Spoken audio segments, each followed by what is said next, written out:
Hi, and good morning. My name is Michelle Rusk, and I'm a holistic health coach and clinician. And I am welcoming you to the next episode of the Seasonal Gut Talk. So, I'm going to briefly recap what we talked about in the last episode. And if you didn't see it, it's got some great information. And go back and visit it and take a listen because there's some really good information in the previous episodes that I've done as well.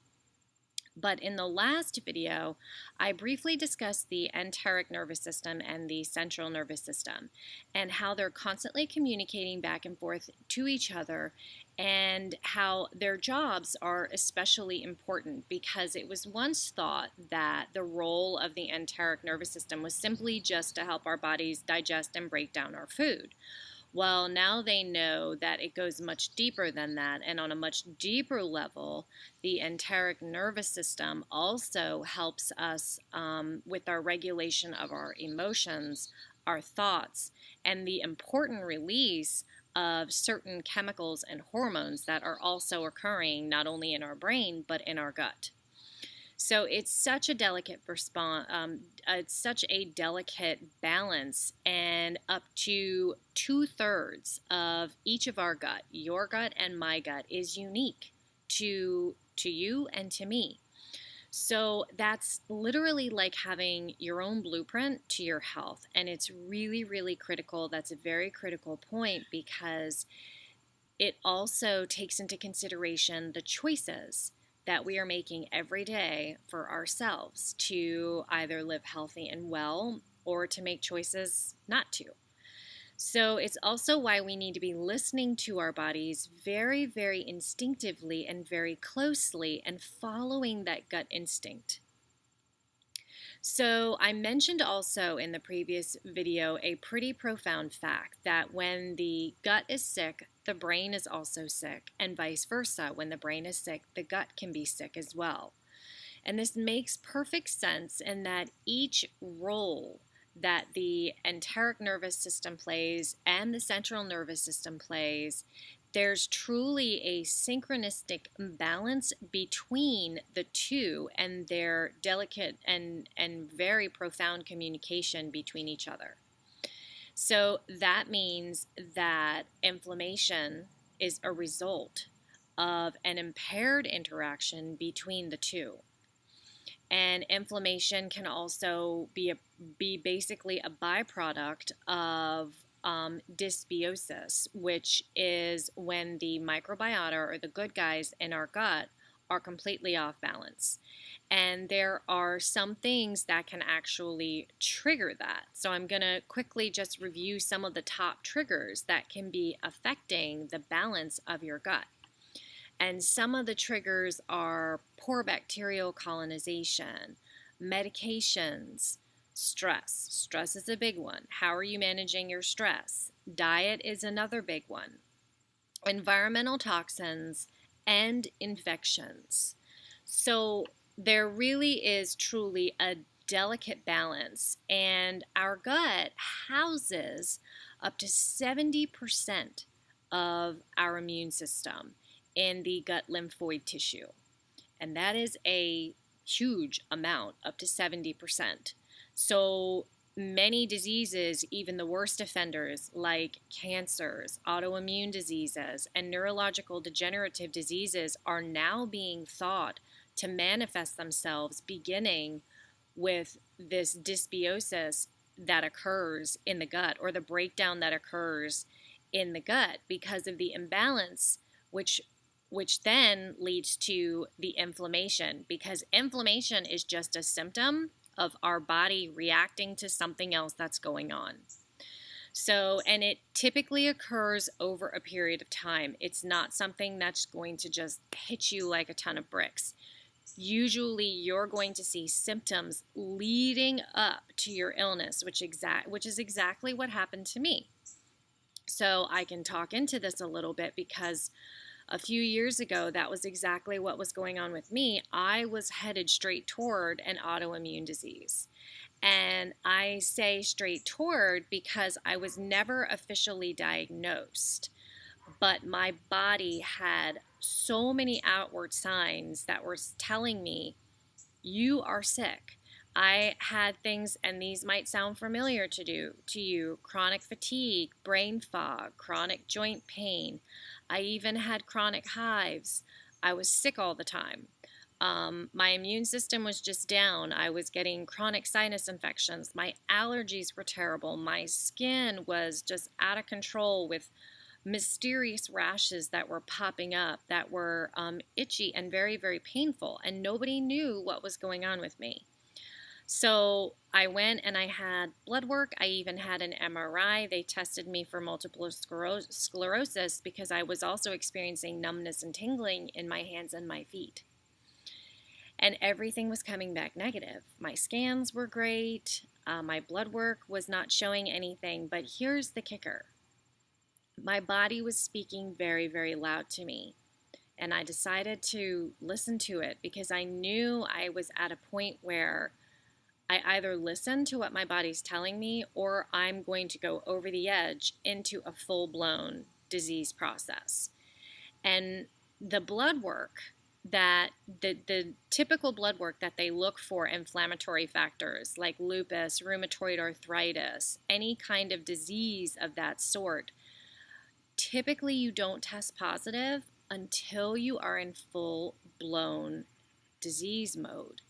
So that's just something to keep to keep in the back of your mind. If you are experiencing symptoms but all of your tests are coming back negative, be proactive. Start making lifestyle changes because it is your body talking to you. It is your gut instinct saying, there is a process going on in my body of breakdown and something needs to change. Or in a year or so, you are going to be in full-blown disease mode. And I knew that. So I empowered myself, and this is why I'm a health coach today, and this is why I love what I do. Because it is something where so many times people are coming back and saying, my doctor is saying everything looks good, they're not finding anything, but I don't feel well. I know that I'm sick. So I can help you with that.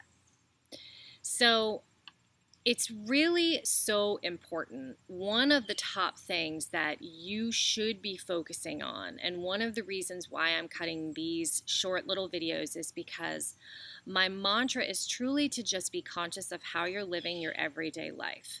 Yes, to a certain degree, genetics is involved, and environmental factors and certain even uncontrollable variables have, they can distract us from thinking that we can get well, but the ultimate truth is that you can get well, and you have control over your life and over your symptoms and over what it is that you are experiencing in the here and now. And so far I have spoken about how sleep is so important, managing chronic stress is so important, and why eating seasonally should be at the top of your list. And speaking of eating seasonally, my husband and I got some time to go out by ourselves yesterday, and we went to one of the stores, and as soon as you walk in, it was like all seasonal items, and it was like a party for me. My husband was like, whoa, take it easy, because I got everything from butternut squash to acorn squash to pie pumpkins. Everything was just out in this beautiful display. So have fun with it. Get excited about it, because it's one of the best things that you could be doing for your body.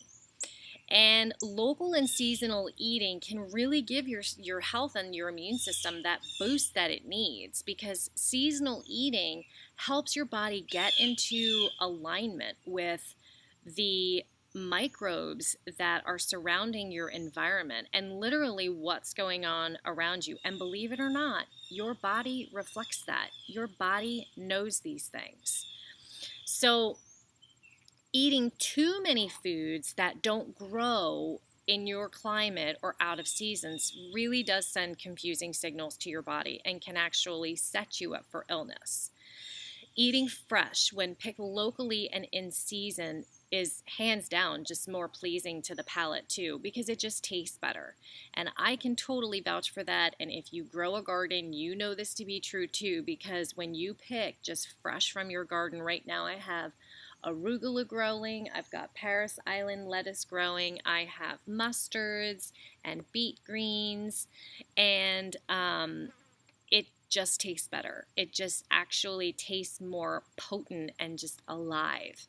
So that is it, and it's an empowering process. It's really wonderful to grow your own foods, and eating fresh and when picked in season, it's like it's not only more pleasing to your palate, but they're more nutrient dense for your body, and they have lower level of chemicals, if I could get that out, because they're not being forced to grow outside of their climate or their natural growing season. So these are all truly win-wins for the body.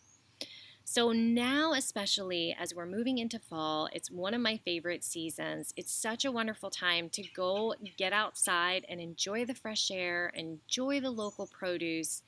But that's also not to say that in the coming months of the colder months of winter and the wet days of spring and the hot days of summer, still get outside, because science just hands down, it just says being outside, being in your own local environment, your body responds. It knows. It is intuitive like that. So get more exercise, get more active, and get outside and find things that you like to do. When you go to your local farmers markets too, get creative. You know, we have a plethora of information on the internet these days where simple recipes can be found like that. I find them all the time.